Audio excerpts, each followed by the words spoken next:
Hello, let's show you how to quickly submit a request on ArcTracker for your community. First thing you want to do is go to arctracker.com. Now, you really don't need to go to arctracker.com itself every single time. Once you know the nickname of your neighborhood, you'll be able to go directly to that address. Our neighborhood that we're going to experiment with today is called Test Neighborhood. So if I click on Current User Login, I'm going to enter Test Neighborhood in here. You can put a space in if you wish to, Test Neighborhood, and it gets you here. But you'll notice right up here that this is the URL, arctracker.com/testneighborhood. So if you went directly to that URL, that website, you'll come to this page. You don't have to go to the ArcTracker homepage. I'm going to quickly log in and show you how easy it is to create a request. First thing you got to do is register your email address. The first time you register your email address, you'll get something along the lines of this. Let's say we couldn't find your email address, register it now. Once you register, you'll be able to log in. But I'm going to show you what happens after you've registered a valid email address. I'm going to enter a password here. Passwords are optional, so when you register your email, you may or may not have set a password. Okay, once you're in, the first thing you do is click New ARC Request right here.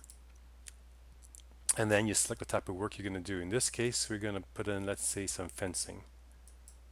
Okay, when you've chosen your type of work, you'll notice that the guidelines are displayed.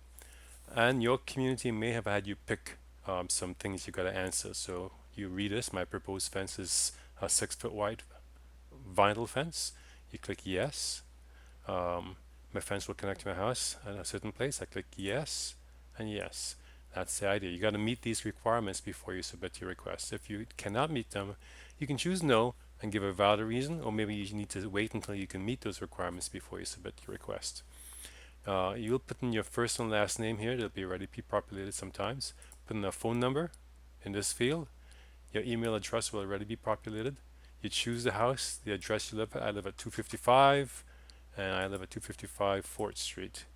That's just the way it works. Put in I'm fencing, so I'm saying fencing, side yard. And then in my detail description, I'm going to say putting in a 6-foot vinyl fence on my left side of the house. It will have one gate. Now, you should let your guidelines for your community dictate what goes in here.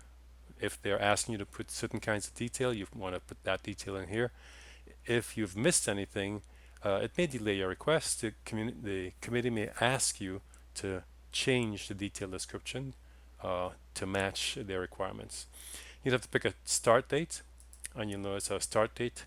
That is the earliest date you can pick. If you don't know what date you want to start and you just want to start as early as possible, pick that earliest date. And then the finish date should be the date that is the latest that you want to finish this project. Maybe it's a month later. You say that I'm going to be finished before the 12th of November for sure. Put that date out there. Whoever's going to be doing your work, it could be if yourself, or it's going to be Home Depot.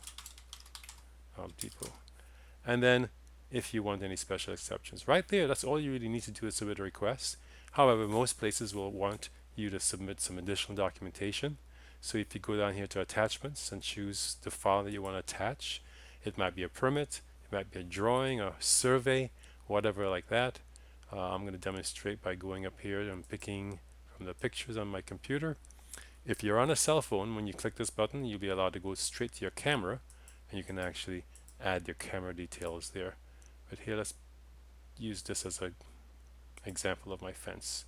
Okay, so I would answer the fence here, and then I'm going to go ahead and submit my request. Once I've clicked submit, and I haven't filled everything out, there it is, fencing side yard. With that, I've actually submitted the request. It's in front of the committee. They can actually go in and review my request immediately and start even communicating back to me. If they ask a question and I need to answer that question, I can come back in, open my request, and you'll notice down at the bottom, there's my committee members, and now here's the area that I can actually answer their questions if they've asked the questions. So I can say, yes, my fence is going to be white. I can also go back up, I can post that, and that goes to the committee. I can also go back up here and change it. So I was 6-foot vinyl fence, putting in a 6-foot white vinyl fence. And if I do that, I just click down here to update, and I'm done. Hopefully you'll be able to get your request in quickly, answer the questions of the committee, and get an approval. You will get an approval email once the request has been approved, or heaven forbid if it were denied, you get the same email. Good luck with your work, and if you have any questions, please feel free to call 201-208-2272. That's our support line, open between 8 a.m. and 8 p.m. Eastern Time. Good luck.